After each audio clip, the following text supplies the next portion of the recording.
Ambassador Tkresh of the Valtorian hierarchy couldn't believe what she was reading. She adjusted her sensory tendrils and read the classified report again, convinced there had been a translation error. Galactic Threat Assessment Database ***.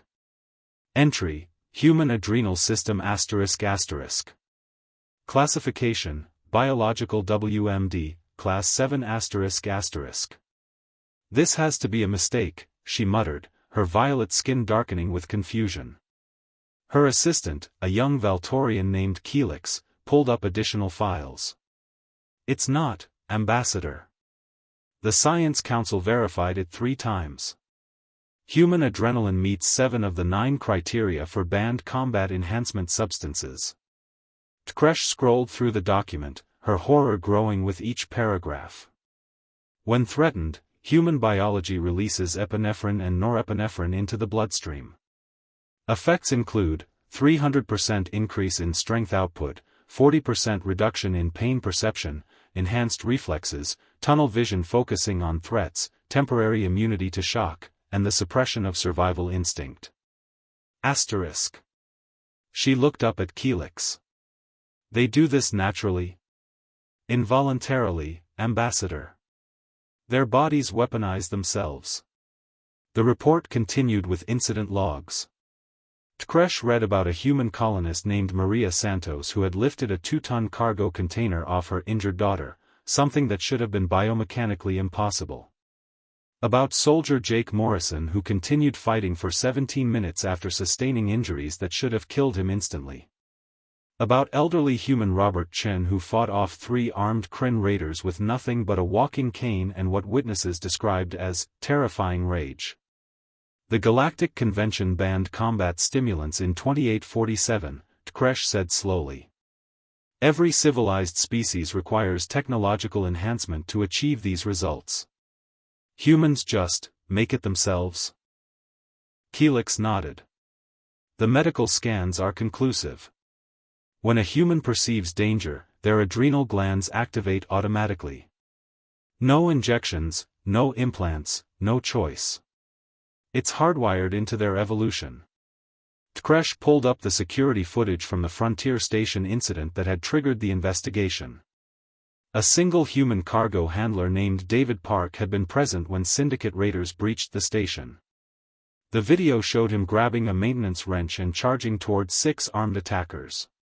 What happened next had traumatized the raiders enough that they'd surrendered to station security and requested protective custody from the human. Park had moved with impossible speed, his face twisted in what the Syndicate fighters described as primal fury. He'd disarmed 2 raiders, broken 3 bones in another, and scared the remaining 3 so badly they dropped their weapons and fled. Medical scans afterward showed Park had fractured his own hand and torn several muscles, injuries he hadn't even noticed during the fight. The raiders are filing a formal complaint, Kelix informed her. They're claiming humans should be banned from civilian stations. That it's inhumane to allow creatures with built-in combat stims to mix with normal populations. Tkresh closed the file and looked out at the stars beyond her office window. Earth hung in the distance, a blue marble teeming with 4 billion walking weapons of mass destruction. What did the human representatives say when we presented these findings? She asked. Kelix's skin flickered with amusement. Ambassador Chen laughed. She said, and I quote, "Wait until you find out about our immune system." Tkresh felt a chill run through her neural pathways. There's more? Apparently, yes. The Science Council is still investigating something called hysterical strength, and a phenomenon humans call second wind. Also, there are documented cases of human mothers exhibiting strength increases of up to 500% when their offspring are threatened. The ambassador sat down heavily in her chair. How did they survive their own evolution? The prevailing theory, Kelix said carefully, is that they didn't just survive it, they conquered it. Their entire planet. Every predator, every disease, every environmental challenge. Humans are what happens when a species refuses to die. Tkresh pulled up the official recommendation from the Galactic Science Council. It suggested 3 options: ban humans from all conflict zones, require mandatory inhibitor implants, or reclassify them as a warrior species. She suspected humanity would reject all three. Schedule a meeting with Ambassador Chen, Kresh said finally. And Keelix? When you send the invitation, be very, very polite. Her assistant understood perfectly.